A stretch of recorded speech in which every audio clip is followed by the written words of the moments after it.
بسم الله الرحمن الرحيم الحمد لله الذي لا يبلغ مدحته القائلون ولا يحصي نعماءه العادون ولا يؤدي حقه المجتهدون الذي نشر الرياح برحمته وابتدى بالصخور ميدان أرضه ثم الصلاة والسلام وتحية والإكرام على النبي المكي المدني القرشي الهاشمي المطلبي الرسول المصدق والمصطفى الأمجد اسمه في السماء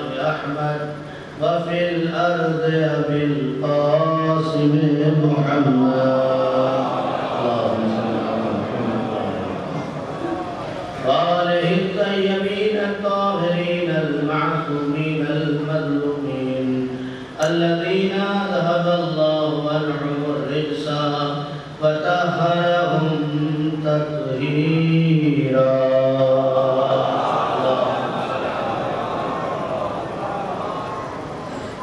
أما بعد فقد قال الله تبارك وتعالى في القرآن الحميد والفرقان المجيد بسم الله الرحمن الرحيم هل يستوي الذين يعلمون والذين لا يعلمون صلوات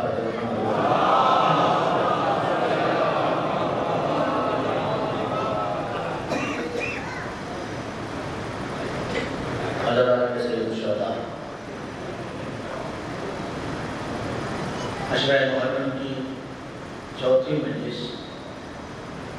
اس کا عنوان علم اور رہبری۔ جب تک کی گفتگو یہاں پہنچی تھی کہ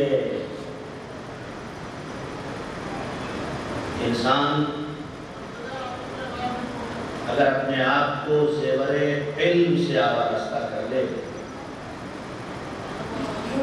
تو بادشاہ وقت بھی اپنی جگہ چھوڑنے پر مجبور ہو جاتا ہے۔ علم وہ مرتبہ عطا کرتا ہے، علم انسان کو اندر سے اتنا مضبوط بنا دیتا ہے کہ یہ سر تو کٹا سکتا ہے مگر سر جھکا نہیں سکتا۔ لیکن شرط یہ ہے کہ اس نے اپنے آپ کو زیور علم سے آراستہ کیا۔ علم بھی چیخ چیخ کے سب سے کہتا ہے کہ مجھ سے محبت کر لو، میں مالدار بھی بنا دوں گا۔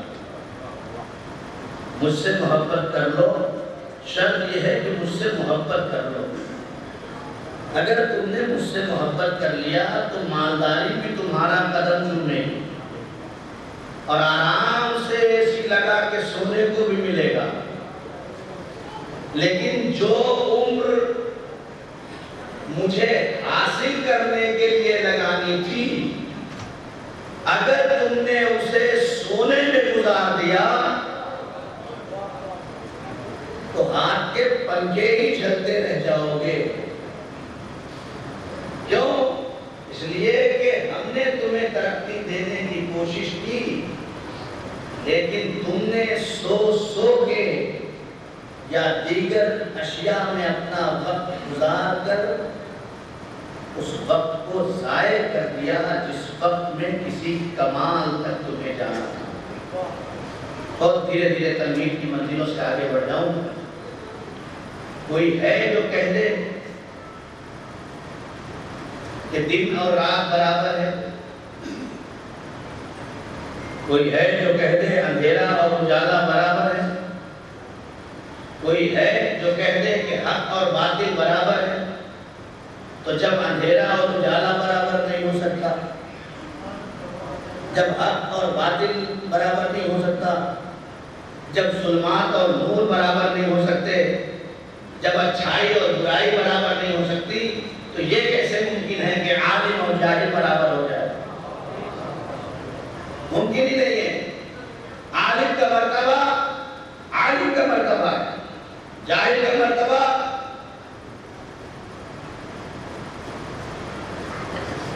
نبی کی حدیث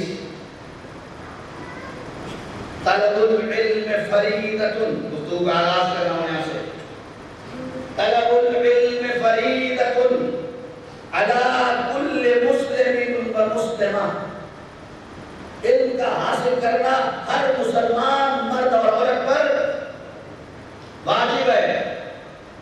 خدا کی قسم صرف دائرہ اسلام میں علم کا ہی یہ مرتبہ ہے کہ اسلام نے سارے بیریئر توڑ دیے، سارے حدود کو ختم کر دیے کہ اگر نماز پڑھنا چاہتے ہو تو 9 سال کی بچی ہو جائے تب پڑھے گی، 15 سال کا بچہ ہو جائے گا تب پڑھے گا، حج میں جانا چاہتے ہو مال ہو جائے تب استطاعت آئے گی، زکوٰۃ دینا چاہتے ہو اتنا معیار زکوٰۃ بن جائے تو دو، خمس دینا چاہتے ہو سال کے خرچ کے بعد جو بچتا ہے اس میں سے دینا ہے کہ نہیں؟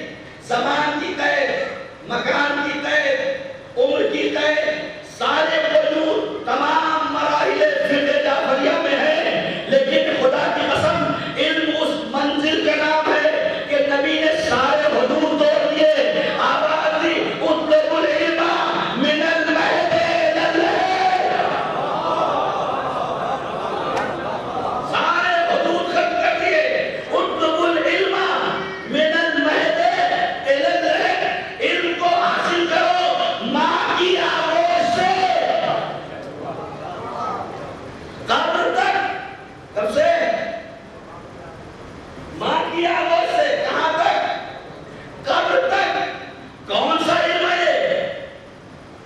کوئی مذہب بتاؤ جس کی علم کی اتنی تک تاکید کی گئی ہو؟ کوئی مذہب نہیں ہے۔ ہمارے مذہب کا سب سے بڑا کمال یہ ہے کہ جب وہ پہلی وحی اتارتا ہے تو سورہ یاسین نہیں اتارتا، سورہ یاسین نہیں اتارتا، پہلی وحی آتی ہے میرے پیغمبر اقرا، اس پہ بھی واہ کیا کیجئے، سوال پہ محمد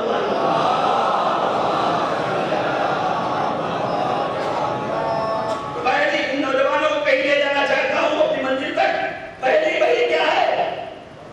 اقرا، اے میرے پیغمبر پڑھو، ہے کہ نہیں؟ اب دنیا کا کہتی ہے پڑھنے ہی نہیں جانتے تھے۔ ابھی یہ بچہ ہے یہاں بیٹھا ہوا، میں اسے کہوں بیٹا ایک گلاس پانی لاؤ تو وہ گلاس اٹھائے گا، جائے گا لے کے آگے دے دے گا مجھے، لیکن میں کہوں ہوا میں اڑ جاؤ، اڑے گا؟ اڑ سکتا ہے؟ نہیں اڑ سکتا نا، کیوں؟ آپ کہیں گے مولانا اس کو آتا ہی نہیں، جتنا آتا تھا اتنا ہی کرے گا۔ اللہ پیغمبر سے کیا کہہ رہا ہے؟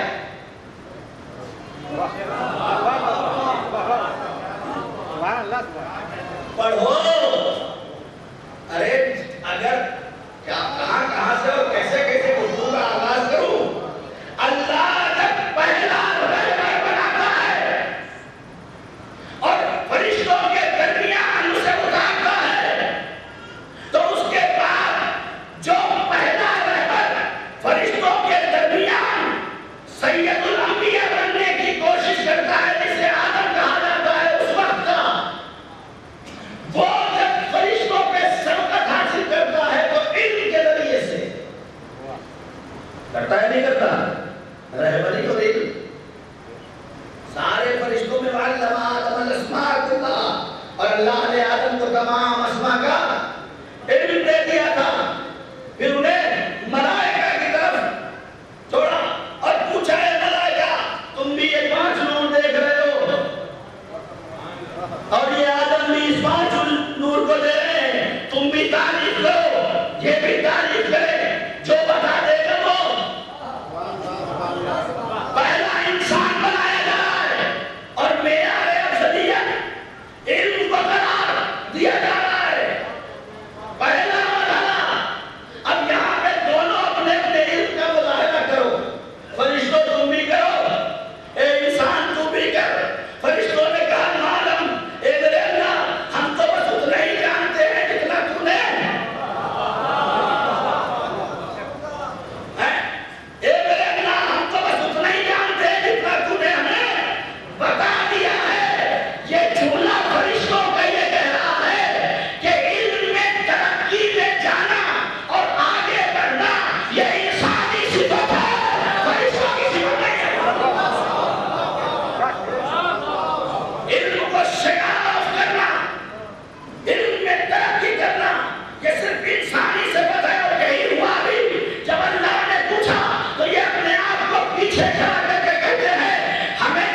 تھی فرشتوں کو.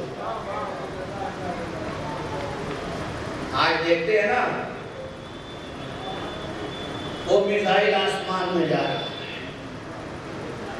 ہے, وہ چاند پہ چلے گئے, وہ سورج پہ کمندے ڈال رہے ہیں, وہ ستاروں میں قدم رکھ رہے ہیں. یہ جہالت کی بنیاد پہ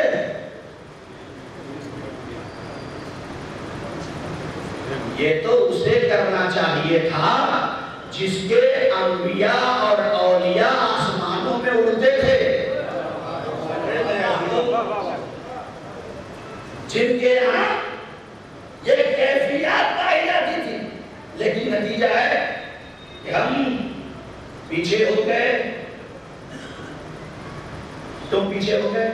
بس ایک بات کہہ کے بات آگے بڑھا لوں. چار جوتا بہت بڑا سائنٹسٹ ہے, وہ کہتا ہے میں نے نہج البلاغہ کو 44 بار پڑھا ہے. سناٹا چھا گیا ہوگا, چھانے چھانا کتنی بار پڑھا ہے؟ عیسائی ہے, یہ تو تعداد میں سب سے کم والی بیان کر رہا ہوں, ورنہ 113 بار تک اس نے جو اس کے قول ہے کہ میں نے 113 بار بار بار نہج البلاغہ پڑھا. کتنی بار؟ تو 44 کم سے کم آپ سمجھئے کہ 44 بار. اور ایسے ہی نہیں بات, میں جب اپنے میز پہ بیٹھتا تھا جو آفس کا اس کا تو بڑے بڑے مجھے گفٹ لا کے دیتے تھے, لیکن میرے علاقے میں ایک علی کا چاہنے والا رہتا تھا, وہ ایک لپٹے ہوئے کپڑے میں مجھے ایک کتاب گفٹ کر گیا.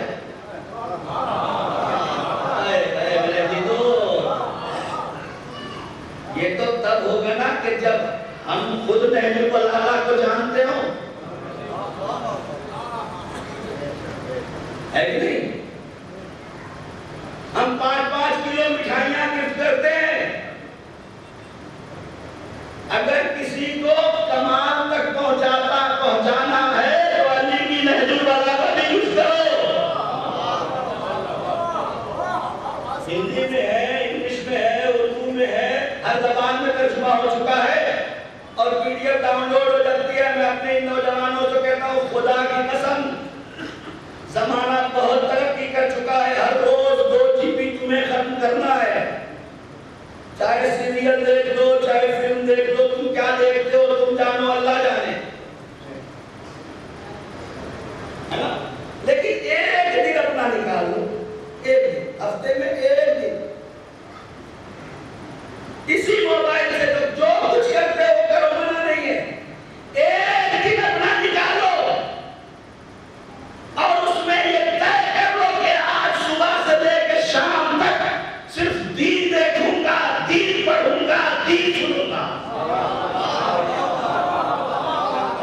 صرف ایک دن, 6 دن نہیں کہتا میں, ایک دن کا 24 گھنٹہ اپنے دین کے نام پہ دے دو. مولانا مار نہیں گئے, یہ نبی کریم کی حدیث ہے کہ جو شخص ایک دن بھی اپنا دین کے لیے نہیں دیتا ہے وہ ہم میں سے نہیں ہے,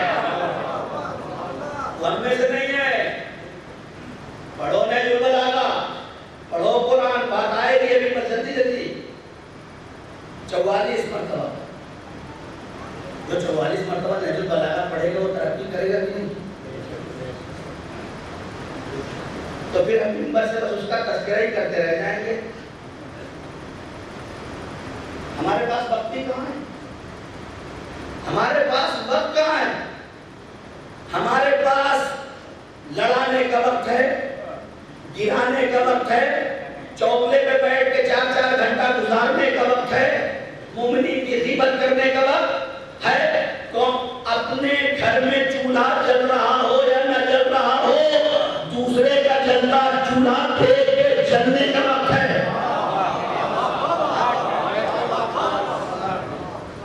میرے ایک بہت ہی قریبی دوست اہل سنت والجماعت کے بھی تھے میرے ساتھ, اور ایک جین میرے ساتھ تھا. ہم دہلی ایئرپورٹ سے اڑے احمد آباد ایئرپورٹ جانے کے لیے, اسی دہلی ایئرپورٹ سے. بیچ میں میں تھا، ایک طرف اہل سنت دوست اور ایک طرف جین. بات ہوتے ہوتے یہ ہوئی کہ آپ لوگ کیا کرتے ہیں، تو اتفاق ایسا تھا کہ تینوں ٹیچر تھے. تینوں، میں نے بھی کہا میں بھی پڑھاتا ہوں، اس نے کہا میں بھی پڑھاتا ہوں، اس نے کہا میں بھی پڑھاتا ہوں، سب نے کہا ہم ٹیچر ہیں. تو اس نے بڑی اچھی بات کہی جین نے. ہم لوگوں کے پاس تو ایسی باتیں ہیں ہی نہیں، باتیں بہت ساری ہیں، لیکن جس نے کہا ہے ہم اس کو تو بہت مانتے ہیں، اس کی نہیں مانتے. اس کو تو بہت مانتے ہیں لیکن اس کی نہیں مانتے ہیں. تو اس نے جملہ کہا، میں نے کہا بھائی یعنی آپ لوگ، میں نے اس سے کہا جین سے کہ تمہارے یہاں نہ کوئی غریب ہے نہ کوئی جاہل ہے جو میں نے پڑھا ہے. جین کیا مشکل کھائی پڑی ہے، جین میں نہ کوئی غریب نہ کوئی جاہل. تو میں نے کہا بھائی یہ کیسے ہوا،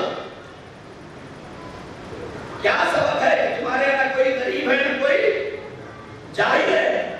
تو بڑی اچھی بات اس نے کہی، کہا جناب ہمارے یہاں کسی کے پاس دوسرے کی طرف دیکھنے کا وقت نہیں ہے، ہمارے پاس اپنے غموں کو دیکھنے کے لیے کافی ہے. اگر ہم کسی کی طرف دیکھتے ہیں تو بس اس کی ضرورت پوری کرنے کے لیے دیکھتے ہیں. صلوات پڑھتے ہیں. ہم بس اس کی ضرورت پوری کرنے کے لیے دیکھتے ہیں. تو یہ ہے جار جوتا، اس نے جملہ لکھا ہے نہج البلاغہ کے لیے. جب 44 مرتبہ پڑھ لیا تو ایک جملہ لکھ کے ہمیں دے گیا سنہرے حرفوں سے، اور اس نے کہا کہ جب میں نے نہج البلاغہ پڑھا تو مجھے ایسا محسوس ہوا کہ یہ ساری دنیا علی نے بنائی ہے. دھیرے دھیرے پڑھ رہا ہوں اس لیے شاید آپ لوگ سمجھ میں نہیں آ رہا ہوگا. صلوات پڑھے محمد یہ ساری دنیا یا علی نے بنائی ہے یا دنیا بن رہی تھی. علی کھڑے دیکھ. تو یہ ہے کیفیت ہمارے یہاں علم. سب سے پہلا آج سے گفتگو شاید تمام ہو جائے، خود اللہ کون سا علم پہلے آپ سے چاہتا ہے. پہلے مولانا حدیث قدسی ما من مؤمن، بہت آہستہ آہستہ تاکہ اس بات کو اپنے بچوں، جوانوں، بزرگوں سب کے دل میں اتارنا ہے. اور سید جناب شہزادی فاطمہ زہرا کو اپنا وسیلہ اگر پورے عشرے کی یہ بات دلوں میں اتر گئی تو پورا عشرہ ایک طرف اور یہ بات ایک طرف. حدیث قدسی ما من مومن ذکرن او انثى حرن او مملوکا الا وللہ تعالی علیہ حق واجب ان یتعلم من القرآن. ما من مومن، کوئی مومن ایسا نہیں ہے، اللہ کہہ رہا ہے ما من مومن، کوئی مومن ایسا نہیں ہے، الا وللہ تعالی علیہ حق، مگر یہ کہ خدا بند عالم کا اس کے اوپر ایک حق ہے. واجب، اور یہ خالی حق نہیں ہے بلکہ یہ حق ہے واجب ہے. کیا واجب ہے؟ کہ ان یتعلم من القرآن، کہ وہ قرآن کو پڑھے، یا اگر کم سے کم ترجمہ کیا جائے کہ وہ قرآن میں سے کچھ پڑھے. ارے مولانا وقت ہی کہاں ملتا ہے، 8 گھنٹہ بچہ اسکول جا کے آ رہا ہے، 3 گھنٹہ ٹیوشن جاتا ہے، اب آپ بھی بتا دیجئے قرآن کیسے پڑھو.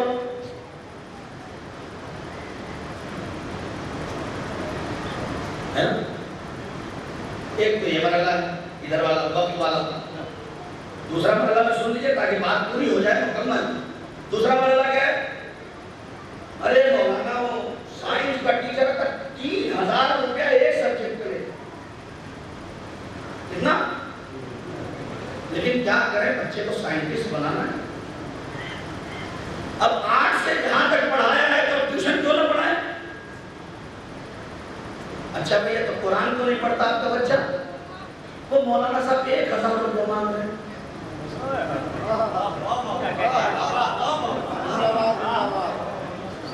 کوئی مانگ نہیں رہے ہیں.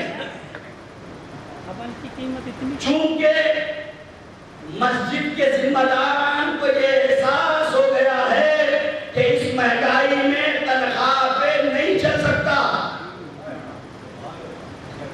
تو تمہارے بچوں کو پڑھا کے تم انہیں بچے کو قرآن بھی پڑھا دو اور ان کی مدد بھی کر دو. ہے کہ نہیں ہے؟ لیکن ارے مولانا آپ تو پڑھائی کے خلاف کر رہے. نہیں، خدا کی قسم نہیں.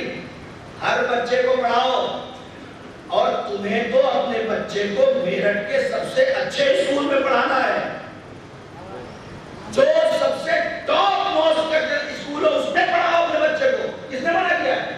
اچھے سے اچھے اسکول کا انتخاب کرو، اس لیے کہ تم اس گھرانے کے ماننے والے ہو جن کے گھر سے ہی تم نہیں پڑھاؤ گے تو کون پڑھائے گا؟ پڑھاؤ، بہت اچھی بات ہے، لیکن اب یہ جو کچھ بھی پڑھا رہے ہو، چاہے سائنس پڑھاؤ، آرٹ پڑھاؤ، میتھمیٹکس پڑھاؤ، جغرافی پڑھاؤ، جو کچھ بھی پڑھاؤ، یہ سب تمہارے رب کے باہر رہے گا. جو پڑھا لو، انجینئر بنا لو، ڈاکٹر بنا لو، سب بنا لو، اور بنانے کے بعد یہ سارے علوم تمہارے رب کے باہر تک رہے گا. تو پھر ایسے علم سے پیچھے کیوں ہو جو علم تمہیں قبر کے باہر بھی کام آئے، قبر کے اندر بھی کام آئے، محشر میں بھی کام آئے، صراط میں بھی کام آئے. صراط پڑے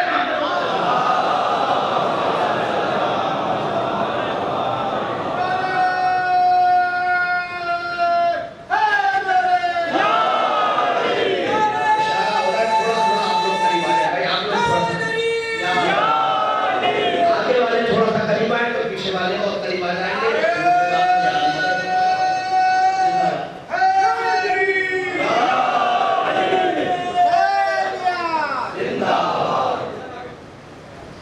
بہت عمدہ. اور کریں آپ ایسے ان سے پیچھے کیوں ہیں جو اس دنیا میں بھی کام آئے. ہم نے دیکھا ہے، خدا کی قسم دیکھا ہے، کروڑ پتی کو دیکھا ہے، اپنی آنکھوں سے خود دیکھا ہے. کروڑ پتی باپ ساری جائیداد چھوڑ کے گیا اور جوان بیٹا بھری بس میں ہاتھ اٹھا کے کہتا ہے کہ میرے بابا کو سورہ فاتحہ پڑھ دو. اسے الحمد پڑھنے بھی نہیں آتا. اس غربت سے بچو جو قبر میں تمہارے ساتھ لگ جائے گی. دنیا میں تو کیسے بھی گزر جائے گی، لیکن وہاں یہی قرآن ہے جو نور بن کے سامنے آئے.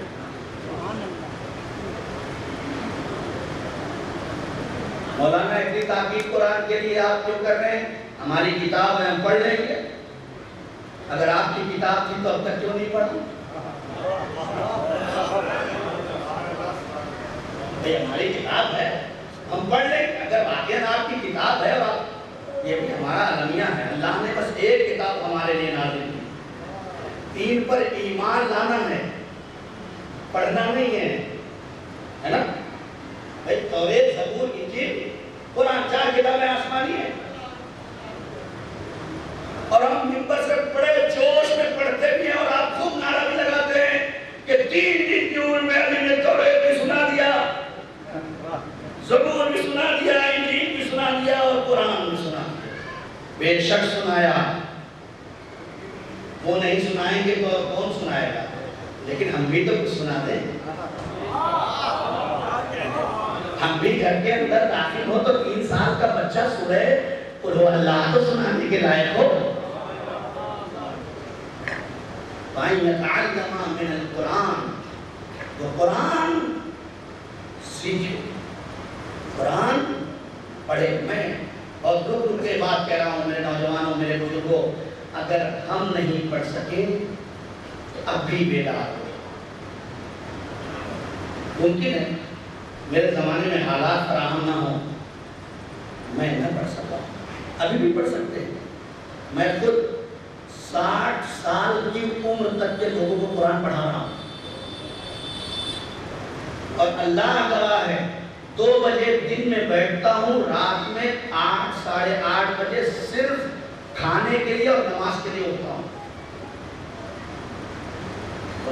یہ نوجوان بعد میں کہتے ہیں کہ مولانا اتنا آپ کہتے ہیں علم، آپ کیا کرتے ہیں، آپ نے کیا کیا، آپ بھی تو عالم ہیں۔ ان کے لیے کہتے ہیں کہ 5 سال کی مدت میں خود ماسٹر کر رہا ہوں، اور 1100 بچوں کو اور لڑکیوں کو میں نے قرآن پڑھایا بھی ہے، اور تجوید کے ساتھ پڑھایا ہے، تجوید کے ساتھ قرآن پڑھایا ہے۔ اور آپ لوگوں سے آج تک میں نے کچھ بھی نہیں کہا، آج کہہ دے رہا ہوں، الحمدللہ الحمدللہ، شکر ہے پروردگار کا، پورے ہندوستان میں کوئی قرآنی سینٹر شیعوں کا نہیں ہے، نام کے ہیں کام کے نہیں ہیں، کوئی قرآنی بڑا سینٹر نہیں ہے۔ ہم نے جب پہلا مجلہ قرآنی جریدے کے نام سے نکالا تھا اور علی گڑھ یونیورسٹی میں بھیجا، تو علی گڑھ یونیورسٹی کے سب سے بڑے پروفیسر نے یہی جملہ کہا تھا، مجھ سے خود کہا کہ مولانا ہمیں پتہ ہی نہیں کہ آپ یہاں بھی قرآن پہ اتنا اچھا کام ہوتا ہے۔ اور ہمارے اپنے سب سے بڑے جو دلی میں بیٹھے ہوئے ہیں، انہوں نے کہا کہ اس مجلے میں اتنا اچھا کاغذ لگانے کی کیا ضرورت تھی، یہ تو ایڈورٹائز پیپرز ہیں، اس کو اس میں نے کہا شرم آنی چاہیے، جوتے والا جوتے کے ایڈورٹائز کاغذ پہ کرے، اور مسلمان قرآن کے ایڈورٹائز اچھے پیپر پہ کرے، تو آپ کو ہے تکلیف ہوتی۔ قرآن پڑھو، قرآن پڑھو، قرآن پڑھو، خدا کی قسم سب سے پہلا حق اللہ کا۔ میں سمجھ رہا ہوں کہ یہ مجلس آج اسی پیٹرن اور اسی ٹریک پہ چل چکی ہے، لیکن چلنے دیں، مجلس نہ چلے، اس میں سے 10 بھی قرآن کی طرف چل دیے تو ہو گئی مجلس، 10 بھی اگر چل دیے، میں 1000 کی تعداد کی بات نہیں کرتا، میرا مشن تو یہ ہے، مجھ سے مہدی پور صاحب جو رہبر معظم کے یہاں پہ جانشین ہے دہلی میں، جب ان کے پاس میں اپنا نظام لے کے گیا تو انہوں نے کہا کہ تم اس طرح سے کیسے کام کرو گے، تو میں نے کہا بھائی آپ لوگ محل بناتے ہیں، ہم تو یہ بناتے ہیں۔ پھر ہم نے ان سے ایک سوال کر لیا کہ مجھے 3 ٹیچر تجوید کے ساتھ قرآن پڑھانے والی چاہیے، انہوں نے ہاتھ جوڑ دیے، ہمارے پاس نہیں ہے، ہمارے پاس نہیں ہے۔ اللہ اکبر، غور کریں آپ، یہ مرکز ہے، مرکز۔ اسی دن ہم نے یہ ٹھان لیا کہ انشاءاللہ آنے والے 10 سال میں ہم ہر جگہ ایک ایسی ٹیچر بنا دیں گے۔ مشن ہے ہمارا خدا کی قسم ہندوستان کے لیے کہ ہم ہندوستان کے ہر شہر میں ایک ایسا قرآنی سینٹر بنا دیں کہ کل ان بچوں میں جوان ہوتے ہوتے کوئی ایسا نہ بچے کہ قرآن نہ پڑھنا چاہتا ہو۔ اور انشاءاللہ اگر آپ لوگ کی دعائیں رہیں اور اسی طرح سے کام چلتا رہا تو بہت جلدی ہم لکھنؤ میں قرآنی سینٹر کی بنیاد ڈالنے والے ہیں، جس کی زمین تقریباً 80 لاکھ سے زیادہ کی ہے۔ اب اس سے آگے بھی کچھ کہنے کی ضرورت ہے نہیں، میں نہیں چاہتا یہ کہوں، آپ لوگ کو سمجھدار ہیں۔ ہمارے پاس سہم امام کا اجازہ موجود ہے، جو بھی اس میں مدد کرنا چاہتا ہے میرا کرے۔ قرآن پڑھیں، پڑھیں قرآن، خدا کی قسم، اس لیے کہ مشکل کیا ہے، ہمارے یہاں پڑھا تو جاتا ہے قرآن، ایسا تھوڑی نہیں پڑھا جاتا، نہیں کہیں آواز جا رہی ہے تو کوئی یہ نہ سمجھے کہ ہمارے یہاں قرآن پڑھنے والے ہے ہی نہیں، لیکن ہماری تو مجلس بھی قرآن سے شروع ہوتی ہے، ہمارے یہاں قرآن پڑھا جاتا ہے، ایسا نہیں ہے، پڑھا جاتا ہے، ہاں بس یہ ہے کبھی کبھی ایسی جگہ پڑھا جاتا ہے کہ پڑھنے والا بھی نہیں سمجھتا کہ کہاں پڑھنا چاہیے۔ ارے بھیا مر نہیں رہے ہیں، روح نہیں نکل رہی ہے، سورہ یاسین پڑھ دو، ہے نا، پڑھا جاتا ہے کہ ڈھونڈا جاتا ہے، سورہ یاسین پڑھ دیجیے، کیوں؟ روح نکل جائے۔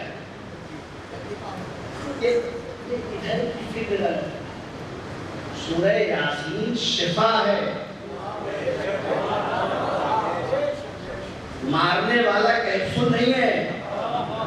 ہاں نہیں غور کریں، یہ ذہنوں سے نکالو اپنے، یہ ذہنوں میں خرافات ہے.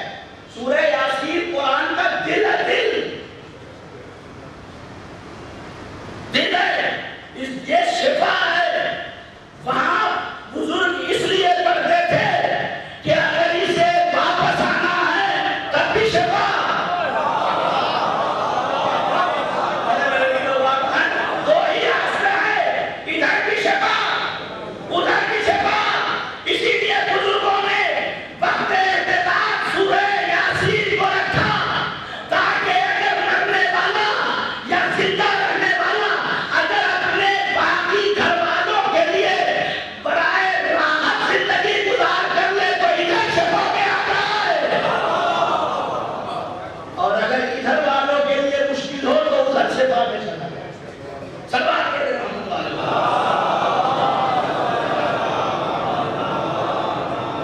بس میں جلدی جلدی بات ختم کر دوں. مولانا عمار آپ جیسے مولانا بار بار قرآن پڑھنے کو کہہ رہے ہیں. میں نے کہا میں کیا کہوں، جس کے نام پہ آپ بیٹھے ہیں، جسے امام حسین علیہ السلام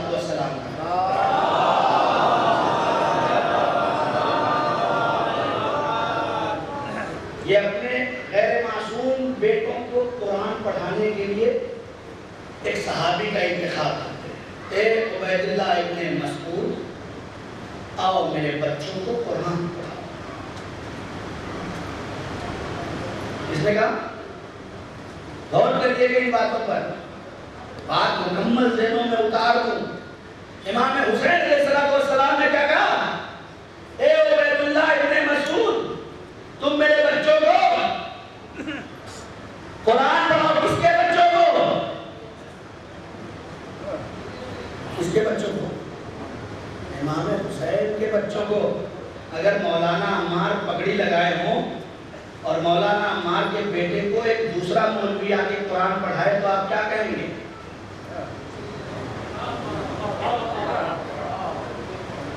فکر کریے ہمارے اماموں نے ہم تک پہنچانے کے لیے کیا کیا کیا ہے. کیا امام حسین کو نہیں پڑھا سکتے تھے؟ پڑھا سکتے تھے، لیکن ہم کہہ دیتے تو وہ تو امام حسین تھے، انہوں نے اپنے بچے کو پڑھا دیا قرآن.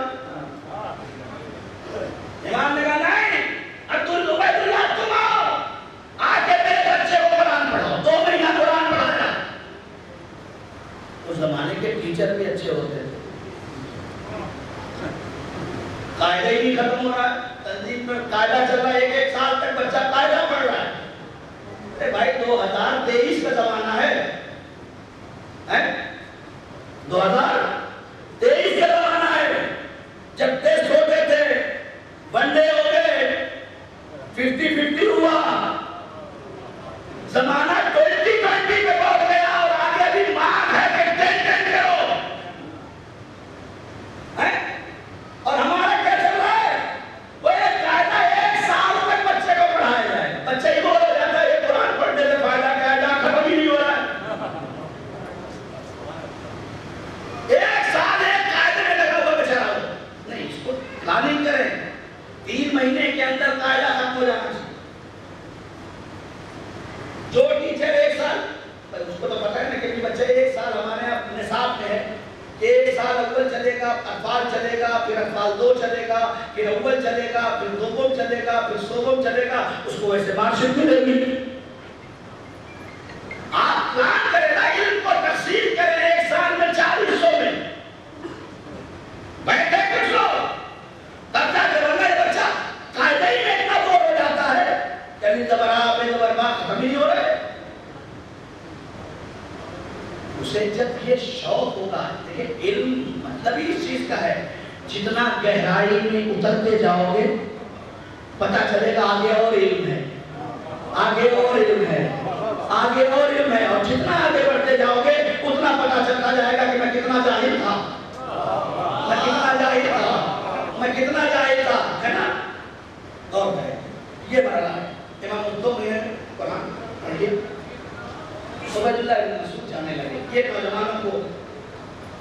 جو لوگ کہتے ہیں نا کہ یہ 500 روپیہ لیتے ہیں قرآن پڑھانے کا، یہ 1000 لیتے ہیں، خدا کی قسم قرآن پڑھانے میں تو مانگنا ہی نہیں چاہیے، لینا چاہیے، مانگنا نہیں چاہیے، دینا چاہیے۔ جو علم تم دنیا کی کسی یونیورسٹی میں نہیں سکھا سکتے وہ تمہارا امام سکھا رہا ہے۔ امام نے کہا عبید اللہ جا رہے ہو ادھر، قریب بلایا، صحابی کی طرف دیکھا، اندر سے وہ تھیلی لے کے آؤ، لے لیا۔ مولا اسے کیا دیں گے؟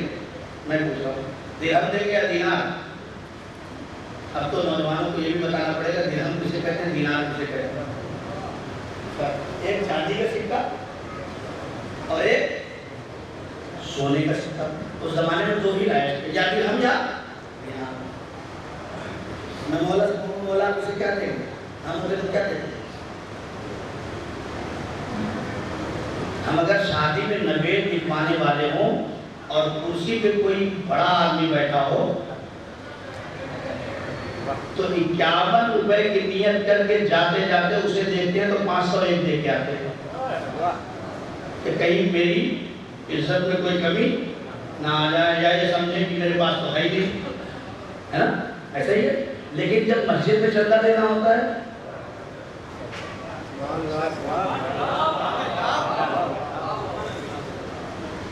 اس کرسی پہ بیٹھے ہوئے انسان کے سامنے ذلت اور رسوائی پسند نہیں ہے، لیکن اللہ کے سامنے کوئی بات نہیں۔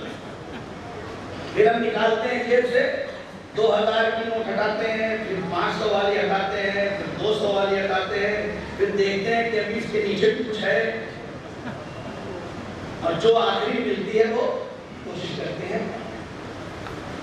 یہ مسجد کا نام لیا میں نے، یہاں تو پھر بھی دیکھنے والے ہیں، پتہ تو تب چلتا ہے تب دروازے پہ ضرورت مند کھڑا ہوتا ہے اور جیب میں ہونے کے باوجود ہم کہہ دیتے ہیں کہ معاف کر۔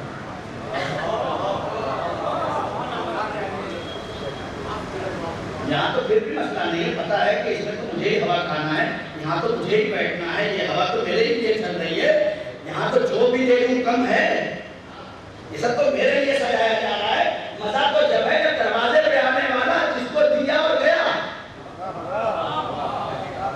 پتہ ہی نہیں کہاں گیا۔ خود نبی کریم اپنے گھر کے اندر قربانی کرتے ہیں اور گوشت اٹھا اٹھا کے کٹوا دیتے ہیں۔ زوجہ کہتی ہے یا نبی اللہ آپ نے تو سارا مار دیا، بچا کیا؟ یا نبی اللہ آپ نے سارا مار دیا، بچا کیا؟ نبی نے فرمایا جو گیا وہی بچا۔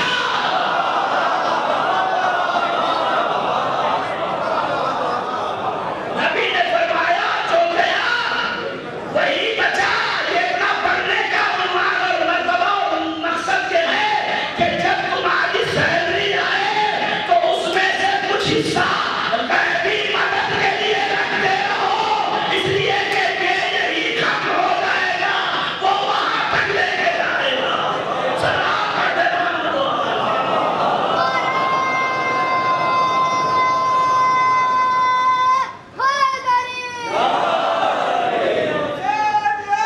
زندہ باد، زندہ باد، زندہ باد۔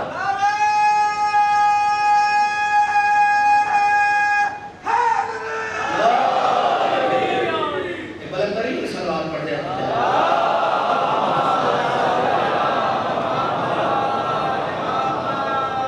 بس میں کہتی ہوں گزار ہوں آپ کا کہ اس مجموعی بیان کو اتنی دقیق سماعت سے آپ سنتے ہیں۔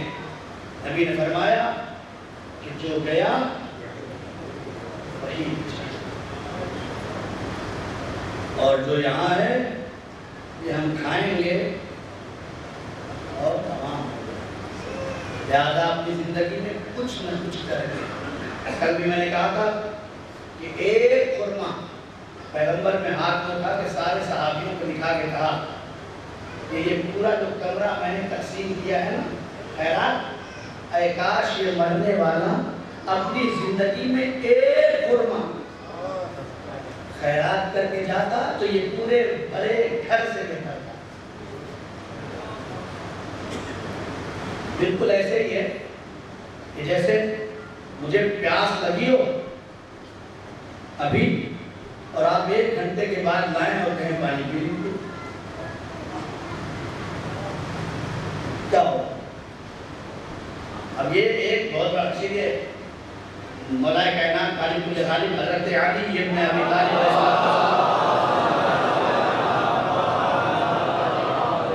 ارشاد فرماتے ہیں کلم الناس بقدر عقولہم، لوگوں سے گفتگو کرو ان کی عقلوں کے اعتبار سے.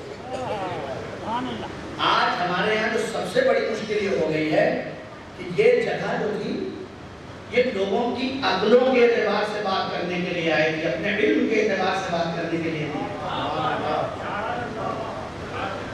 مشکل یہاں پہ ضرورت ہے یہاں پہ ڈاکٹر کی، اور میں پوری مجلس انجینئر ہونے کی تقریر کر کے جاؤں.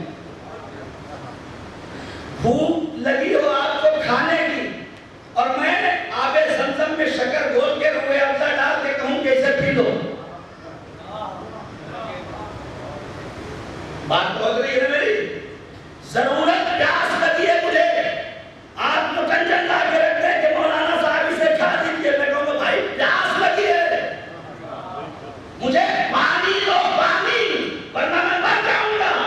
آج جو ہمارے معاشرے میں مردگی اور ضمیر مردہ ہے اسی لیے مردہ ہے کہ جو پیاسے ہیں انہیں پانی نہیں ملا ہے، جو بھوکے ہیں انہیں بھوک کھانا نہیں ملا ہے. یہ سماج کی مشکل بن چکی ہے.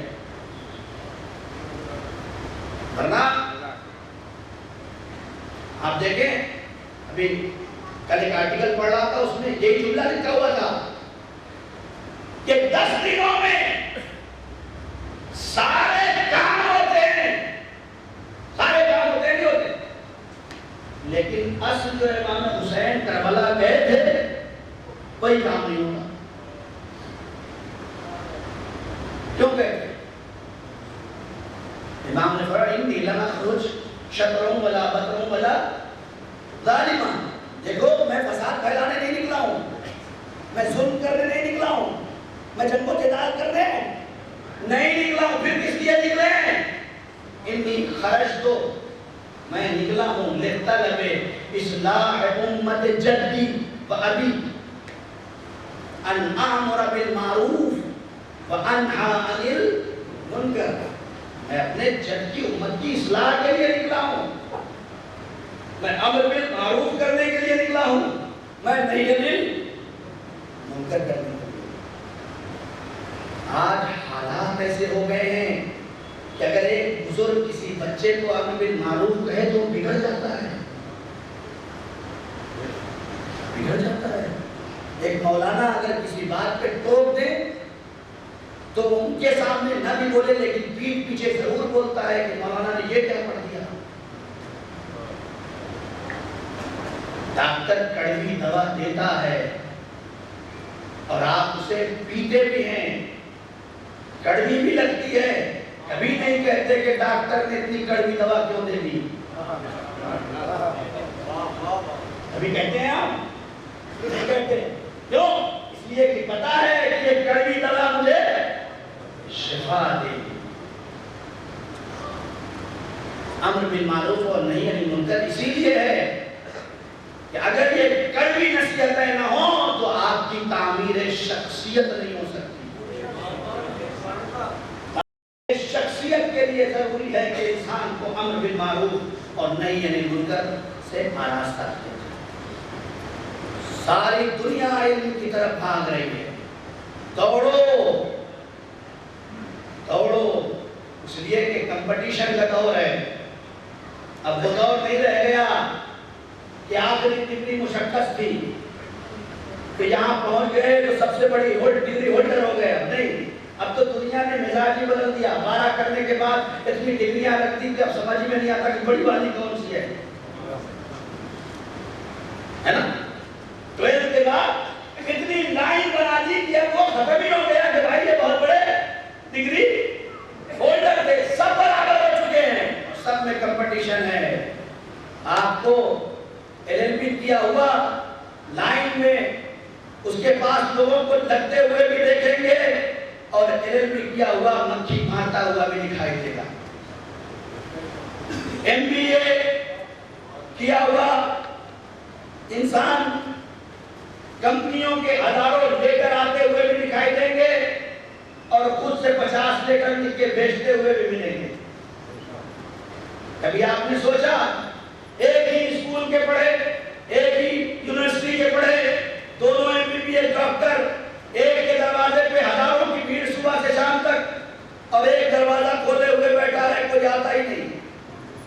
وجہ کیا ہے؟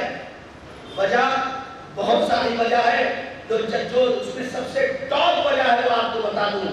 اس کی وجہ یہ ہے کہ پڑھ تو دونوں رہے تھے سیکھ تو دونوں رہے تھے چل تو دونوں رہے تھے پریکٹیکل تو دونوں کر رہے تھے لیکن ایک استاد کی عزت کے ساتھ چل رہا تھا اور ایک استاد کی عزت کو پامال کرتے ہوئے آگے بڑھ رہا تھا. ایک ماں باپ کی عزت کو لے کے آگے بڑھ رہا تھا اور ایک اپنے کام میں اتنا بزی تھا کہ باپ کی بیماری ہو تب بھی پتا نہیں ماں کی بیماری ہو تب بھی پتا نہیں باپ کو کیا ضرورت ہے تب بھی پتا نہیں ماں کو کیا ضرورت ہے تب بھی نہیں پتا. چاہے اس کے اسکول میں مارکس کم آ رہے ہوں اور ان کے ٹاپ آ رہے ہوں لیکن بعد میں نتیجہ یہ آئے گا کہ اس کے یہاں صفوں کی لائن لگی ہوگی. ہر چیز ڈگری اور نمبر نہیں پیدا کرتا. کچھ خدمتیں ایسی ہیں جو انسان کو کمال تک پہنچا دیتی ہے. ان میں سے 2 خدمتیں سب سے بڑی ہیں جن میں سے پہلی خدمت کا نام ہے استاد کی عزت اور دوسری خدمت کا نام ہے ماں باپ کی خدمت. صلوات پڑھ دے محمد.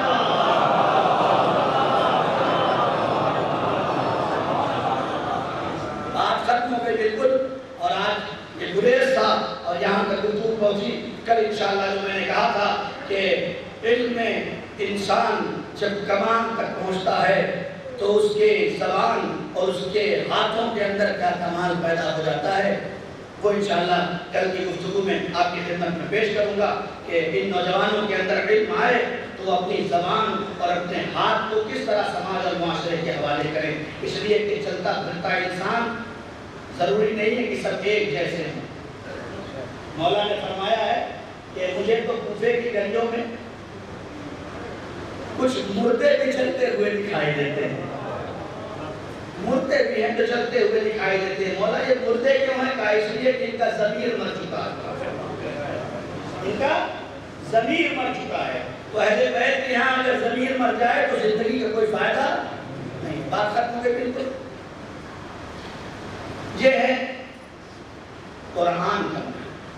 اب جا کے آپ کربلا کے 72 میں ڈھونڈیے. میں نے آپ کو مثال دے دیا امام حسین کیونکہ وقت ہی تھا ورنہ مولا کائنات کا قرآن جناب امام محمد باقر کا قرآن نبی کریم کا قرآن اگر آپ دیکھیں گے تو ہمارے یہاں جتنے بھی 14 کے 14 ہیں ارے ہم پڑھیں تو زندگی میں پڑھیں. ان میں تو ایسے ہیں کہ سر و تن میں جدائی ہونے کے بعد ان کے نیزہ پہ پھر ہم جو نہ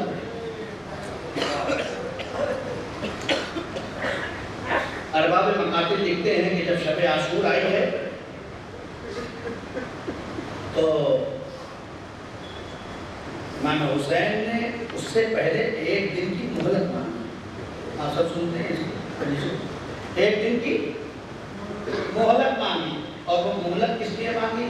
اس میں کئی راستے جس میں سے ایک جو مقتل میں تحریر ہے وہ یہ ہے کہ جب رات کی تاریکی آئی اور آخری رات آئی تو حسین کے خیموں سے قرآن اور تسبیح کی ایسی آوازیں آ رہی تھیں جیسے شہد کے مکھی کے چھتوں سے آوازیں آتی ہیں.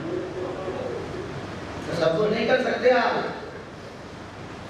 اپنے گھر میں ہم بیٹھ کر آرام سے بھی قرآن نہیں پڑھ سکتے لیکن جہاں چاروں طرف 9 لاکھ کا لشکر ہو اور یہ پتا ہو کہ کل سب شہید ہو جائیں گے ایسے عالم میں جو قرآن پہنچانے والے ہیں وہ 72 ہیں. ایسے عالم میں بہت ساری روایتیں آپ کو مل جائیں گی قرآن کے سلسلے میں. خود میدان کربلا میں جہاں امام حسین نے کہا انت معلم القرآن، کہ تو سبقت کرتے اس لیے کہ تو معلم قرآن. بس عزیزو، خدا کرے میرے اللہ تجھ سے دعا ہے میرے پروردگار اس مجلس کے صدقے میں ہم میں، جوانوں میں، بزرگوں میں، بچوں میں یہ شوق پیدا کر دے کہ ہم میں سے کوئی ایک بھی تیرے قرآن سے غافل نہ رہے. اللہ اکبر. یہی زہیر ابن قین جن کے مسائل پڑھے جاتے ہیں یہ خود معلم قرآن تھے. جناب زہیر ابن قین خود حافظ بھی تھے، لیکن امام حسین سے دور دور چل رہے تھے. واقعہ سنا ہے آپ کا؟ امام حسین نے مولا عباس کو بلایا، میرے شیر ادھر آؤ، جاؤ زہیر ابن قین سے کہہ دو رسول کا نواسہ بلا رہا ہے. نہیں کہا حسین بلا رہا ہے، مقصد کے فکر ہے جاؤ کہہ دو رسول کا نواسہ بلا رہا ہے. جیسے ہی جا کر زہیر ہل گئے کہ میں جس سے بھاگ رہا تھا وہ رسول کی نسبت سے مجھے قریب بلا رہے ہو. امام حسین نے ہم جیسے خطیبوں کو دس دیا ہے کہ منبر پہ بیٹھنے کے بعد رشتوں سے بلاؤ، جاؤ حسین کہہ دے جاؤ ایسے کہ رسول کا نواسہ بلا رہا ہے، رسول کا بیٹا بلا رہا ہے. جانے کے بعد زہیر سے کہا زہیر تمہیں رسول کے نواسے حسین ابن علی بلا رہے ہیں. زہیر آئے، ہمت نہیں پڑ رہی تھی کہ حسین کے خیمے میں چلے جائے. خیمے کے باہر ایک بیٹھنے کی جگہ تھی، وہاں بیٹھ گئے. امام حسین کی آواز آئی عباس زہیر سے کہہ دو اب خیمے کے پردے کے باہر بیٹھنے کا وقت نہیں ہے، اب اندر آ جاؤ زہیر، وقت بہت کم ہے. اور عباس تم بھی چلے جاؤ جہاں کوئی نہ رہے. اور عباس میری اور زہیر کی آواز کسی کے کانوں تک نہ پہنچنے پائے. یہ حسین کا جملہ ہے، میری اور زہیر کی آواز. عباس کتنا دور گئے مجھے نہیں پتا. جناب امام حسین نے زہیر کے کانوں میں کچھ کہا.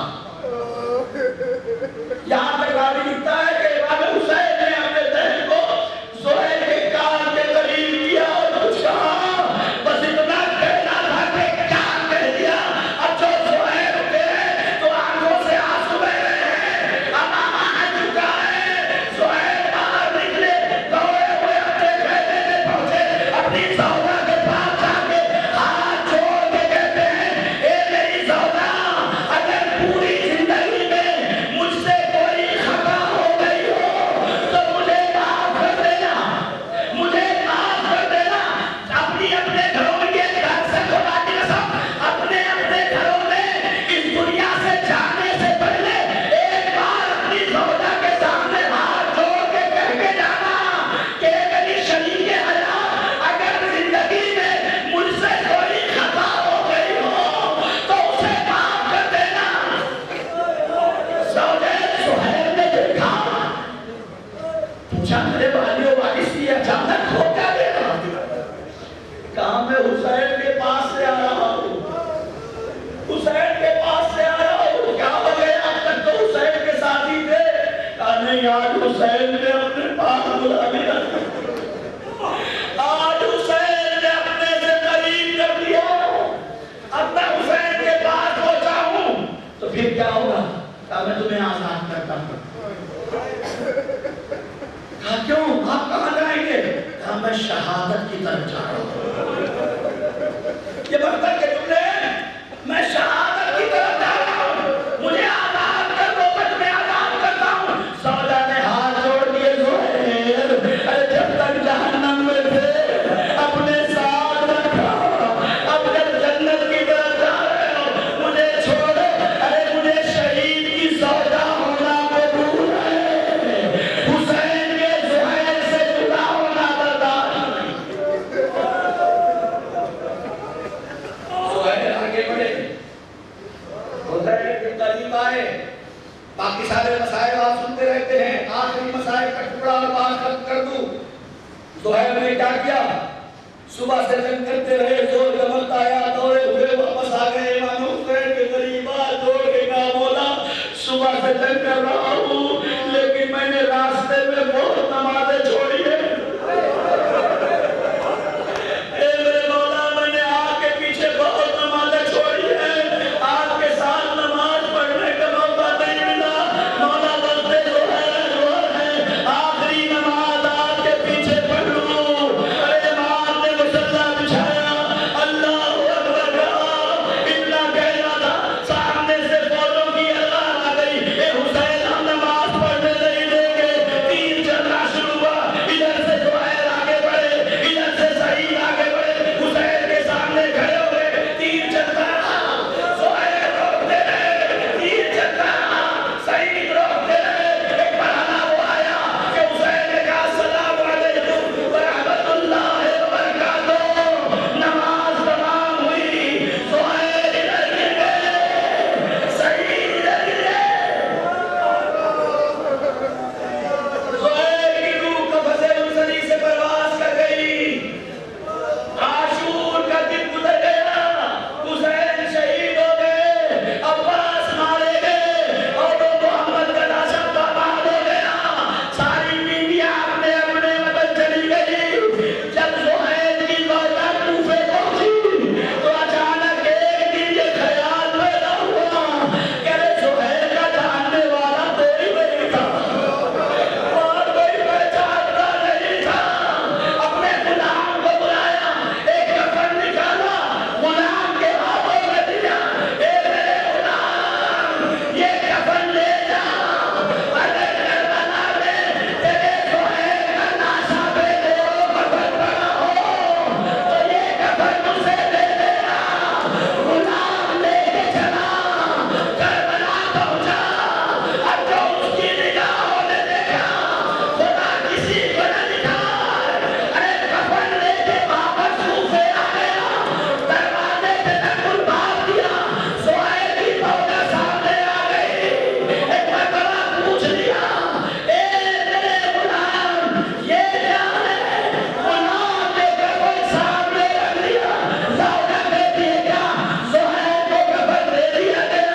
آواز یہ بھی مت پوچھو، جب میں کربلا پہنچا تو کہیں حسین کا لاشا، کہیں عباس کا لاشا، کہیں محمد کا لاشا، ایک کفن تھا، بہتر لاشیں میں کسے کسے کفن دیتا، سیالم الذین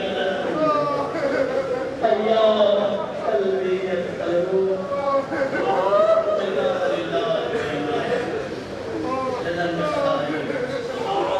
ربنا تقبل منا پروردگار تجھے محمد و آل محمد مجلس حسین، مادر حسین کا واسطہ، وارث حسین کا واسطہ، امام زمانہ کے ظہور کی تعجیل ہمیں ان کے عوام و انصار میں شمار فرما۔ میرے اللہ جو مقدوس ان کے قرض کے ادائیگی کی سبیل جو بیمار ان شفائے کاملہ عطا۔ اے میرے اللہ جو بے اولاد انہیں اولاد نرینہ عنایت فرما، جو صاحبان اولاد ان کی اولاد کو نیک اور صالح بنا۔ میرے اللہ تجھے محمد و آل محمد کا واسطہ، 4 محرم ہے، شہدائے کربلا کا واسطہ، اسیران کربلا کا واسطہ، یتیمان کربلا کا واسطہ، میرے اللہ جو بھی یتیم غریب مسکین بیوائیں ہیں ان سب کے نام واسطے کا غیب سے انتظام، یتیم اور غریب بچیاں ان سب کی شادی کا غیب سے میرے اللہ ہم سب کو علم قرآن سے مالا مال۔ میرے اللہ تجھے محمد و آل محمد کا واسطہ امام زمانہ کے ظہور میں تعجیل فرما، ہمیں ان کے عوام و انصار میں شمار فرما۔ ربنا تقبل منا انک انت السمیع العلیم۔